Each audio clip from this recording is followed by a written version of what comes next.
আপনারা সবাই অবগত আছেন যে সাতক্ষীরা প্রেস ক্লাবে একদল সন্ত্রাসী তারা দখল করতে গিয়েছিল। সাতক্ষীরায় কর্মরত সাংবাদিকরা তাদেরকে প্রতিহত করে দিয়েছে। সেই মিথ্যা মামলা করে আজকে আমাদের কোর্টে আসতে হয়েছে। আমাদের বক্তব্য মাননীয় আদালত শুনেছেন, শুনে বুঝে ওনারা আমাদের সকল আসামিকে জামিন দিয়েছেন। আমরা আদালতের প্রতি কৃতজ্ঞতা প্রকাশ করছি। আপনারা প্রশাসন বা রাজনৈতিক নেতা যদি কেউ এই পিছনের থেকে কলকাঠি আছেন, আমরা বিশ্বাস করি আপনাদের এই অশুভ তৎপরতা কখনোই সফল হবে না। আমি প্রশাসনের দৃষ্টি আকর্ষণ করে বলতে চাই, আজকের আমরা এই যে জুডিশিয়াল ম্যাজিস্ট্রেট কোর্টে আছি, এই ম্যাজিস্ট্রেট কোর্ট তো নিঃসন্দেহে একটি কর্তৃপক্ষ আছে। এই কর্তৃপক্ষের উইদাউট পারমিশনে যদি কেউ এখানে সমাবেশ করে বা দখল করতে আসে, আর এই কোর্ট যদি সেটা প্রতিহত করে, তো সেটা নিঃসন্দেহে ন্যায়সঙ্গত কাজ করেছে। অতএব বহিরাগত দুর্বৃত্ত কেউ যে কোনো বিল্ডিং বা যে কোনো ক্লাবে কেউ সন্ত্রাসী হামলা করতে পারবে না। আমরা বিশ্বাস করি প্রশাসনের এই জিনিসটা খেয়াল রাখা উচিত। আজকে যদি কেউ সেখানে বসবাস করতে, অন্য লোক যদি কেউ দখল করতে চায়, সেটা প্রশাসন সহ সাতক্ষীরার সমস্ত স্তরের মানুষকে প্রতিহত করা উচিত।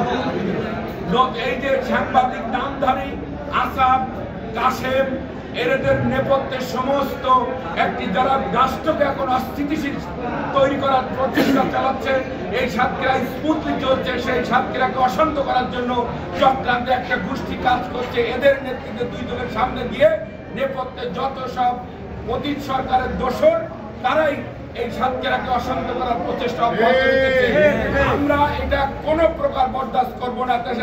যেই হোক না কেন, কোন ক্লাব হোক, কোন কোর্ট হোক, কারোর বাড়ি হোক, কোন ঘের দখল হোক, আমরা কাউরের এই অবৈধ সুযোগ বা অবঞ্চিত ঘটনা আমরা কখনোই বরদাস্ত করবো না। আমি প্রশাসনের দৃষ্টি আকর্ষণ করে বলতে চাই, আপনারা খোঁজ নেন কারা প্রেস ক্লাবে এখন কর্মরত আছে, কারা প্রেস ক্লাব পরিচালনা করছে। তাহলে একটি পরিবার সেখানে বা একটি গোষ্ঠী বা একটি সাংবাদিক সমাজ যারা কর্মরত আছে, বাইরের থেকে কেন আরেক জায়গায় তারা দখল করতে গেল? এবং এই প্রশাসনই আমার মনে হয় যে কিছুটা ইন্ধন দিয়েছে, আমি জানি না। তো এর নেপথ্যে যদি কেউ থেকে থাকেন, আমরা কিন্তু কাউকে ছাড় দেবো না। আজকে আমাদের নামে মিথ্যা মামলা হয়েছে, আমরাও কিন্তু মামলা করার প্রচেষ্টা কায়দা মতন করবো। যেটা আপনাদের দ্বারে দ্বারে ঘুরতে হয়েছে আমরা জানি, এবং ভবিষ্যতে আপনারা এই ধরনের অপতৎপরতাকে বিরত থাকবেন। আমাদের আল্লাহ সুবহানাহু ওয়া তাআলা ভালো করুক, আমরা সাতক্ষীরাবাসী সবাই শান্তিতে থাকি। এবং সাতক্ষীরা প্রেস ক্লাব আমি বাড়ি বা সাইদ সাহেবের ব্যক্তিগত ক্লাব নয়, এটা সাতক্ষীরার 22 লক্ষ মানুষের ক্লাব। এখানে সাতক্ষীরার 22 লক্ষ মানুষের সুখ দুঃখের কথা বলা হয়, এবং আমরা সেই কথা আজকের আইন শৃঙ্খলা মিটিং সহ বিভিন্ন কমিটিতে সাতক্ষীরাবাসীর কথা তুলে ধরি। এবং প্রেস ক্লাব বর্তমান যেভাবে তুলে ধরছে, আগামীতেও ধরবে, এবং আগামীতে আমাদের নির্বাচন হবে, সেখানে আর একটা কথা আমি বলতে চাই, কিছু লোক আপনারা এসছেন যে সদস্য হবেন, সাংবাদিক হবেন, কিন্তু ভাই তার একটা প্রপার ওয়ে আছে। আপনি কোথায় ম্যানগ্রোভের সাংবাদিক সেখানে যান, আপনি যদি প্রেস ক্লাবের সদস্য হতে চান, আপনার কাগজপত্র ঠিক থাকে, আপনারা দরখাস্ত করবেন, সেখানে এক্সিকিউটিভ কমিটি আছে, তারাই আপনাকে সদস্য দেবে।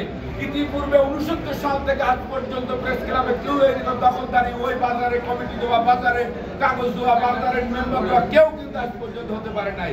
ভবিষ্যতেও এই ধরনের এটা হতে পারবে না। সবাই ভালো থাকেন, সুন্দর থাকেন।